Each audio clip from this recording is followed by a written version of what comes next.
Alright guys, what I'm going to show you today is how to install your bearers and your joists as part of your subfloor. Some of the tools we're going to use are the nail gun, the circular saw, the silicone gun for our glues, a hammer, our hearing protection for our saw and some safety glasses. We've also got our tape measure, pencil and our square. We've got a couple of packers in here as well in case I've got to lift up some of these bearers, and some malfoid which gives us our barrier protection between the timber and the brickwork. First thing I'm going to demonstrate is how to put our two bearers together.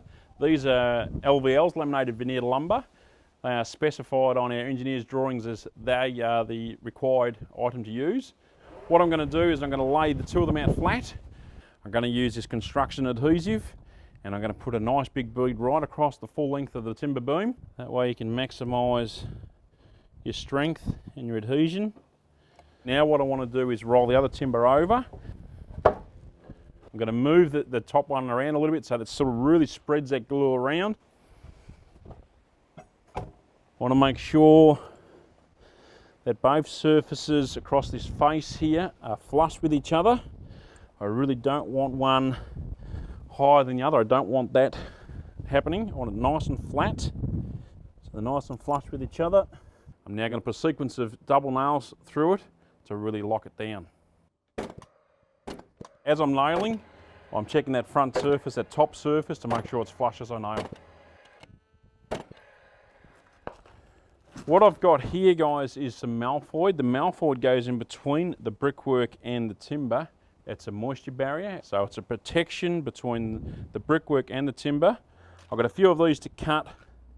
We need to cut them nice and big so they cover the full area of the brickwork. If it doesn't cover, the moisture can still get through the unprotected area. It's now time to lift that bearer into place and get it positioned, and then we can make a start on our next bearer. I don't really want it touching any of the brickwork for the same reasons that we put the malfoid underneath the bearer. Any of this brickwork here can draw moisture in, and if it draws the moisture in, it can actually get into the timber, so we want to give it that protection, give it that air gap so the air still flows under and around the timbers. We've now put that first bearer into position. The sequence I've got now is I'll follow behind and put the remaining three sets of bearers back into position. It's the same principle, and then we'll look at putting our joist down. Now this hoop iron here is actually embedded inside the brick pier behind this little brick wall here. So you want to nail that down with a couple of these clouts, and you'd nail that all the way down, and you get a few down this opposite face as well. And what that does is that's your hold down feature of all your bearers. And that'll hold it down nice and secure. Before I put the joists on, I need to make sure that they are sitting nice and level. I've got my level on here. I can see that this end needs to come up just a little bit. A couple of cement sheet packers there. Our compressed sheet is now used as a packer for our bearer, which is nice and level. This room that we're building here is going to be an extension of this room inside. So you can see where I've measured. I've got it right up against that far wall there. And what I've done is I've set up the first joist to sit half and half on our flooring. So you can see where I've put this one here now. I've marked that one. I've pulled right up to the edge of the bearer. I've got it sitting on my line there. So my next step now is to fix it off. You need a nail on both sides to keep it upright, nice and strong and nice and firm.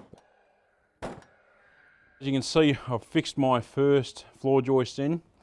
I've put the extension piece right up the far side there because it's not long enough to go all the way in one piece. You can see this end is also the same. It's got a short length on it.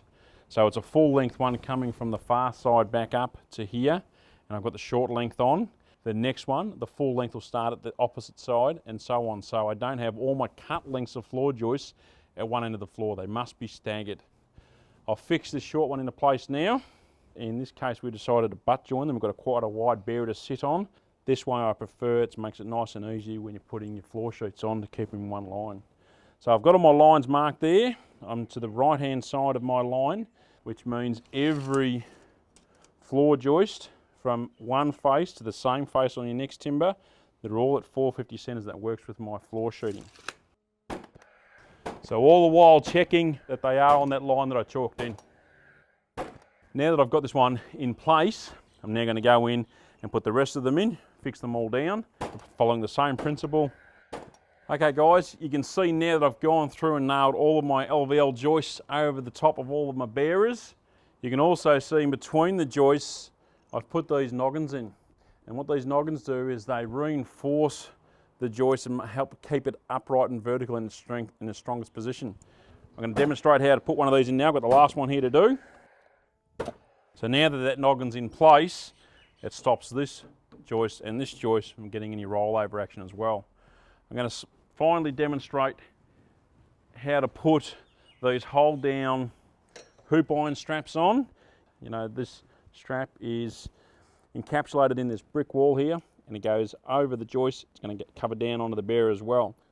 I'm going to keep it reasonably flat, reasonably tight, and it's designed to prevent any uplift in some serious winds. And what I do from here is I continue down and put another sequence of nails all the way down through there, and that way we've ensured that the subfloor, it's not going to be affected by any serious storms or winds. So that's your subfloor, guys, ready for your flooring.